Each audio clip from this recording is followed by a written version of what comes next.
حکومت اور اسٹیبلشمنٹ نے درجنوں اپوزیشن لیڈران کے سافٹ ویئر اپڈیٹ کیے ہیں. کوئی ایسی حکومت یا اسٹیبلشمنٹ پاکستان میں ایجاد نہیں ہو سکتی جو عطا تارڑ صاحب کا بھی سافٹ ویئر اپڈیٹ کر دے.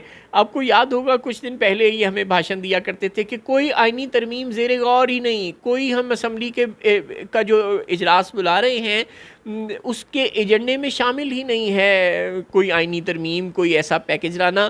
اور اب اس آئینی ترمیم کے ایک دو نہیں, تین نہیں, چار مسودے مارکیٹ میں گردش کرتے پھر رہے ہیں, اور حکومت کا ہر فرد اس بات کو تسلیم کرتا ہے کہ انہوں نے کوشش کی اور وہ اس آئینی ترمیم کو منظور نہ کروا سکے. اور اپوزیشن کا اور حکومتی اتحادیوں کا ہر رکن ہمیں بتاتا ہے کہ ہاں مسودے پر مولانا فضل الرحمان سے ڈائلاگ ہوا, فلاں سے ڈائلاگ ہوا, اور اتفاق رائے, وسیع تر اتفاق رائے پیدا نہ ہو سکا. اور اب عطا طارق صاحب اپنی ان ماضی کے بیانات پر شرمندہ نہیں ہو رہے, قوم سے معافی نہیں مانگ رہے, جیسے کہ وہ ہر بات پہ عمران خان صاحب کو قوم سے معافی مانگنے کا مشورہ دیا کرتے ہیں.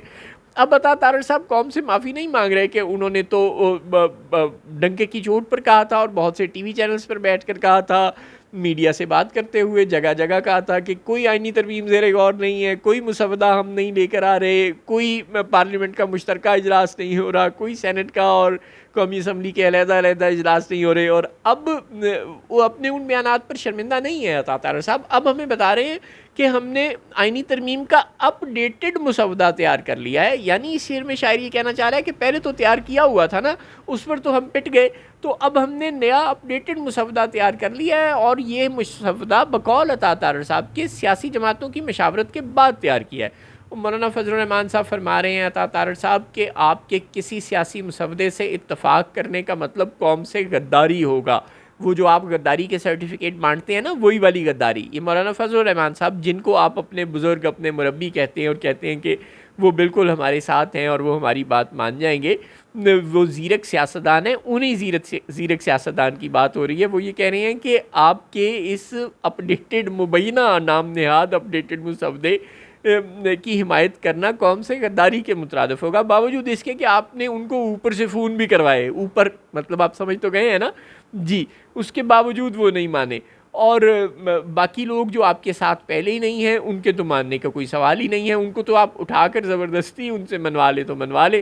اور اب آپ ہمیں ایک نیا منجن بیچ رہے ہیں کہ مشاورت کے بعد اپڈیٹڈ مسودہ تیار کر لیا. نہ کیا کریں, سچ بول لیا کریں. وزیر اطلاعات کا مطلب جھوٹ بولنے کا وزیر نہیں ہوتا.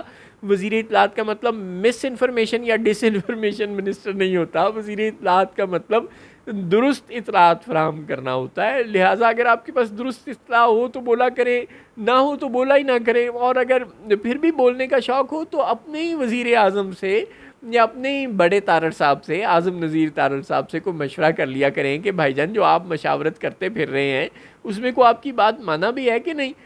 بولنے سے پہلے تھوڑا سوچ لیا کریں, کوئی گناہ نہیں ہوتا, کوئی پیسے بھی نہیں لگتے.